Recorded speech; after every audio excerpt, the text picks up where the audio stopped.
go now because I have to let it go and then tighten it. Could you just hold the tight? Roy's much too prompt.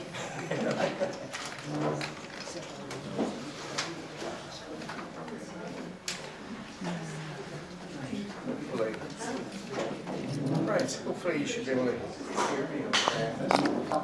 It's stuff on. Isn't that fun? Right, I think that's better now. You should be able to hear me okay?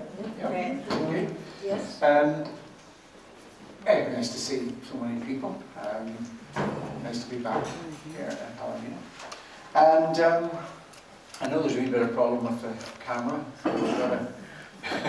A great deal of problems. So yeah, a great deal. So if it wobbles, it's nothing to do with the operator. It's to do with the fact that one of the tripods apparently has gone AWOL. So yeah, today I'm going to do this one of Glenarm Castle, and partly because it's relatively local, obviously coming from the other side of Belfast. This is sort of like an in country for me, you know, travelling across the city up Antrim. So most of my painting would be done in the county line. Is that working? But Is that okay? this one's one of the nice ones in Antrim and Glenarm.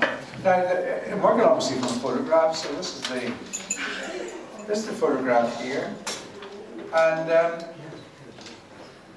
think, let's be honest, most of us work from photographs. We may work plein air as well, but I think we probably, as I always say, 90% of people work from photographs and the other 10% are telling fibs. But so this is the photograph. There are always problems with photographs, and the main one being that the camera doesn't understand aerial perspective. So the camera can't allow for distance. It simply records what's in front of it. Whereas we know that in order to convey the sense of distance, we need to introduce this thing called aerial perspective, where things in the distance are not as detailed, not as colourful, not as tonal, a couple of other ones, not as, can't remember them. But basically things in the distance, as things move into the distance, they become simpler.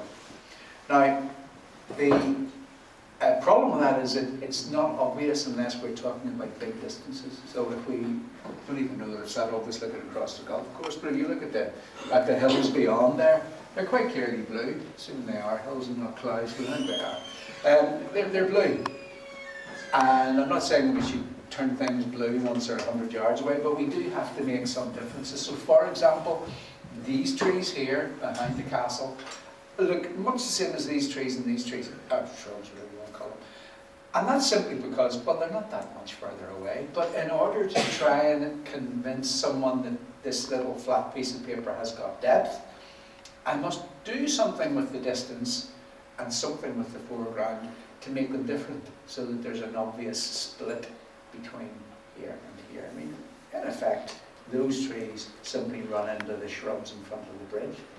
And if I allow that to happen, you immediately lose the sense that there's space between here and here. So anyway, that's the main problem with photographs. And so it's something I need to just think about. And it's sort of automatic now. I mean, I just automatically think making this difference, keeping things simple in the background. And I mean, those of you that have watched me demonstrate before, you'll know that I start all the paintings just with a simple